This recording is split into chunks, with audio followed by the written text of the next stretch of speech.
আসসালামু আলাইকুম ওয়া রাহমাতুল্লাহি ওয়া বারাকাতুহু।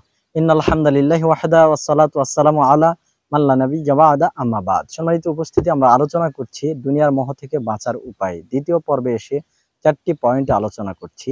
1 নাম্বার পয়েন্ট, আমরা দুনিয়ার মোহ থেকে বাঁচতে হলে আমাদেরকে আখিরাতে অর্থাৎ হাসরের মাঠের জবাবদিহিতার ব্যাপারে ভয় করতে হবে। যেমনটা আল্লাহ রসুল মুহাম্মদ সাল্লাল্লাহু আলাইহি ওয়াসাল্লাম বলেছেন, লা তাযুলু কদামু ইবনি আদম ইয়াউমাল কিয়ামাতি মিন ইনদি রাব্বিহি হাত্তা ইসআলা আন খামসিন। আদম সন্তান হাসরের মাঠে আল্লাহর সামনে থেকে এক ধাপ সামনে এগোতে পারবে না 5টি প্রশ্নের উত্তর ছাড়া। 1 নাম্বার, আন উমরিহি ফিমা আফনাহু, সে সারা জীবন কোন রাস্তায় ফানা করেছে এ ব্যাপারে তাকে উত্তর দিতে হবে। আন শাবাবিহি ফিমা আবলাহু, যৌবনকাল আবার ভিন্নভাবে তাকে বোঝাতে হবে কোন রাস্তায় সে খরচ করেছে। ওয়া আন মালিহি মিন আইনা ইকতাসাবাহু, কোন রাস্তায় সে সম্পদ সঞ্চয় করেছে। ওয়া ফিমা আনফাকাহু, এবং কোন রাস্তায় সে এই সম্পদ খরচ করেছে।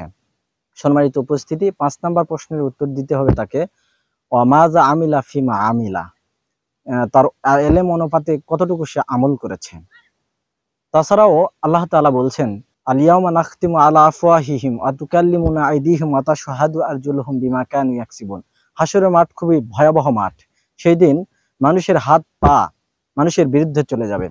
হাত সব কথা বলে দিবে, ওয়া তাশহাদু আরজুলুহুম বিমা কানু ইয়াকসিবুন, পা শেষে সাক্ষ্য প্রদান করবে যে হাত তুমি যা বললে সব ঠিক বললে। তাহলে এই হাসরের মাঠের ভয়াবহতা সম্বন্ধে আমাকে আপনাকে স্মরণ করতে হবে। 2 নাম্বার বিষয় মনে রাখতে হবে যে হাসরের পরিস্থিতি খুবই ভয়াবহ।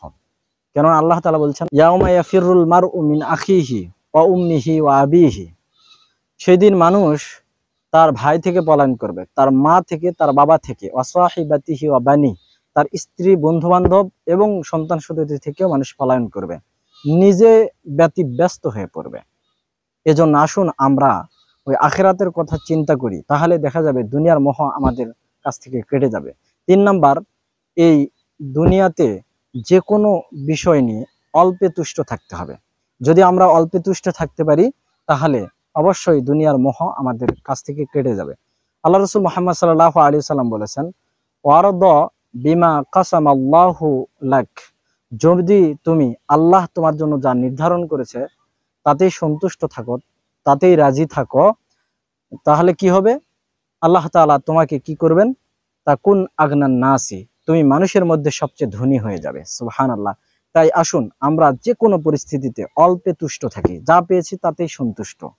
এই বিষয়টা, এই গুণটা যদি অর্জন করতে পারি তাহলে অবশ্যই দুনিয়ার মোহ আমাদের কাছ থেকে কেটে যাবে।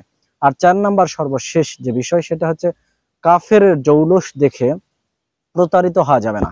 কাফেররা যে জৌলুস নিয়ে চলাফেরা করছে এই ব্যাপারে ধোঁকায় পতিত হওয়া যাবে না।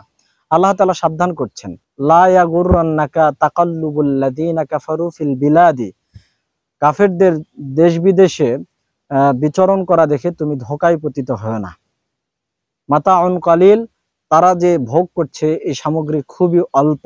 সুম্মা মাওয়াহুম জাহান্নাম ওয়া বিইসাল মিহাদ, তারা জাহান্নামে নিক্ষিপ্ত হবে, আর জাহান্নাম বড়ই নিকৃষ্ট জায়গা। সম্মানিত উপস্থিতি, আয়াত প্রমাণ করছে আপনাকে আমাকে কাফেরের জৌলুস দেখে প্রতারিত হওয়া যাবে না। এই 4টা বিষয় খেয়ালে রাখলে আমরা দুনিয়ার মোহ থেকে বাঁচতে পারবো। আল্লাহ তৌফিক দান করুক, আমিন। ওয়া আখিরু দাওয়ানা আনিল হামদুলিল্লাহি রাব্বিল আলামিন। আসসালামু আলাইকুম ওয়া রাহমাতুল্লাহি ওয়া বারাকাতুহু।